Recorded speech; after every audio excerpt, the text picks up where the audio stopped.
At a military gala, a young Air Force captain mocked an old man's faded patch, laughing, "What's your call sign, Grandpa?" Seconds later, a general stormed in, saluted the veteran, and called him Iron Viper, the last survivor of a black ops unit so secret even the president wasn't told. The captain froze. The room fell silent. What happened next changed everything. Before we dive in, tell us in the comments, where in the world are you watching from? The big hall at the Air Force Base was full of people dressed in their best. Flags hung from the ceiling, music played softly in the background, and everyone seemed to know where they belonged. It was the annual Air Power Gala, and pride filled the room like air. That's when Captain Bryant Kincaid noticed someone who didn't seem to fit in. An old man stood near the check-in area with a teenage boy beside him. The man wore a plain bomber jacket, old and faded, not the sharp dress uniform everyone else had on. Kincaid frowned. He didn't recognize the man, and more than that, he didn't like the way the man just stood there, calm and quiet. The captain walked over, standing tall, using the full weight of his rank. "Can I help you, sir?" he asked, sharp and firm. The old man didn't answer. He just looked at the captain with quiet eyes. Kincaid glanced at the man's jacket and saw a round patch, worn and almost colorless. He raised an eyebrow, smirked, then said loud enough for others to hear, "Nice patch." "What's your call sign, Grandpa?" A few quiet laughs came from behind him. The boy looked down. But the old man didn't move. He didn't speak. And somehow, that silence said everything. Captain Kincaid didn't back off. If anything, the old man's quiet made him push harder. He straightened his shoulders and asked for identification, his voice louder now, sharp with doubt. "We get guys like this every year," he said to no one in particular. "They just want to feel important for a night. Wear an old jacket, slap on a patch, act like they belong." His words hung in the air, thick and uncomfortable. The boy beside the veteran shifted, then spoke softly, trying to hold his ground. "He does belong," the grandson said. It wasn't loud, but it was clear. Kincaid turned his full attention to the boy, amused. "Oh yeah," he said. "Let me guess. You made that patch in art class?" A few people nearby frowned. Some stopped walking. The room wasn't silent yet, but it was beginning to lean in. The veteran still didn't say a word. He didn't flinch, didn't correct, didn't even blink. His quiet wasn't weakness. It was something else entirely. That stillness made Kincaid uncomfortable, even if he didn't know why. Slowly, more people began to notice. A few cadets stepped closer. A pair of officers stopped mid-step. No one spoke, but the shape of the room had changed. Something was coming. Chief Master Sergeant Ruben Bear Martinez had seen a lot during his 30 years in uniform, but nothing made his blood run hotter than watching a young officer confuse rank with respect. From his quiet post near the banquet entrance, he'd caught every word. His jaw tightened. The old man didn't need to defend himself, but someone needed to stop this before it got worse. Martinez stepped back, pulled out his phone, and called the one man who could shut this down fast. Colonel Schaefer picked up after one ring. "You need to come to the gala entrance, now," Martinez said flatly. "We've got a situation." Meanwhile, Kincaid was still pressing the old man, now gesturing toward the exit with thinly veiled irritation. The boy looked like he wanted to disappear. Then, off to the side, a young lieutenant paused mid-step. His eyes locked onto the patch on the jacket, and something flickered across his face. Recognition, maybe even disbelief. But he said nothing, just stood there, caught between doubt and awe. The veteran still hadn't spoken. He simply brought a hand to his sleeve and brushed his fingers over the patch, once, gently, as if remembering something no one else could see. Kincaid rolled his eyes and jabbed a finger toward the patch again, voice rising with mockery. Seriously, what is that? A souvenir. Something you picked up at a flea market? His words cut, but the old man didn't move. He didn't blink. And in that quiet, something shifted, not in the room, but in the air between the moment and memory. The present peeled back. In an instant, we were somewhere else. Jungle heat pressed in like a wall. The air was thick with smoke and rotor wash.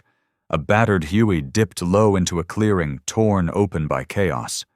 Red dust swirled in clouds, mixing with the sharp stench of fuel, blood, and burning rubber. Gunfire cracked like bones snapping. On the nose of the chopper, fresh paint gleamed. A coiled viper wrapped around a bolt of lightning, mouth wide, fangs bared. Not faded, not frayed. Alive. A voice shouted over the radio, tight, commanding, clear. Adjust grid 6 meters south. Targets clustered near tree line. Confirmed hostiles. The voice was young, sharp. It was his voice, the one standing quietly in the gala tonight. Then, as the Huey banked left and the door gunners opened fire, the call sign rang out over the comms with a thunder that silenced doubt. Iron Viper inbound. The heavy sound of metal echoed through the hall as the gala's main hangar doors swung open with force. All conversation stopped. Colonel Schaefer entered first, his face sharp with urgency, but he wasn't alone. 2 decorated generals followed, along with senior officers from Air Command, their presence shifting the room's energy like a weather change.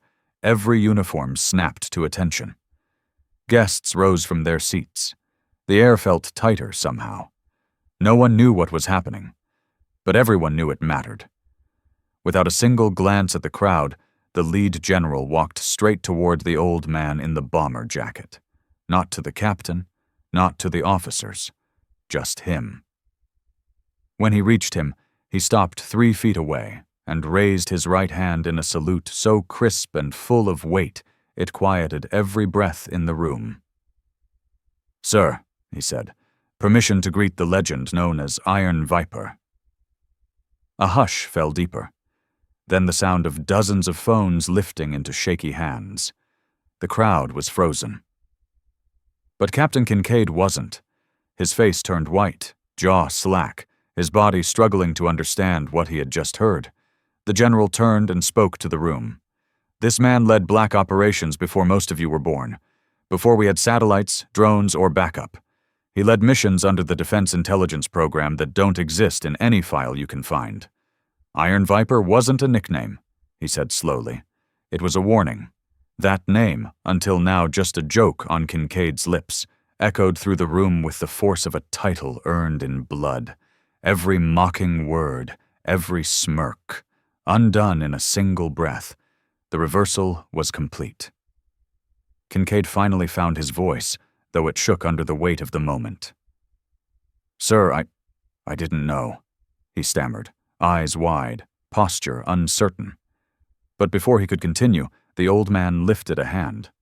Not harsh, not angry, just steady. The room fell even quieter. His voice came low, rough from age but steady as stone. "We wore the patch so you wouldn't have to," he said. "Respect isn't demanded, son. It's earned, quietly." The words hit harder than any punishment.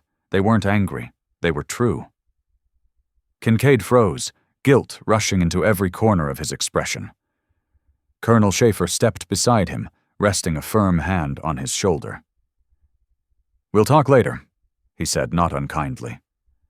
The general behind them gave a respectful nod, understanding the lesson had already been delivered. Slowly, the energy in the room softened. The tension eased. Some guests lowered their phones. A few nodded. Others wiped at the corners of their eyes. The boy beside the veteran stood taller now, chest out, beaming with a pride that couldn't be faked. The old man didn't linger in the moment. He simply looked at the officers around him and asked, almost casually, "Do you think we'll still catch the flyover?" A ripple of quiet laughter followed. But no one missed the weight of what had just been said. A week later, the wind moved softly through the base, quiet and still. Captain Kincaid stood alone in front of the memorial wall, hands in his pockets, eyes scanning the names carved into stone. He hadn't come for orders. He hadn't come for show.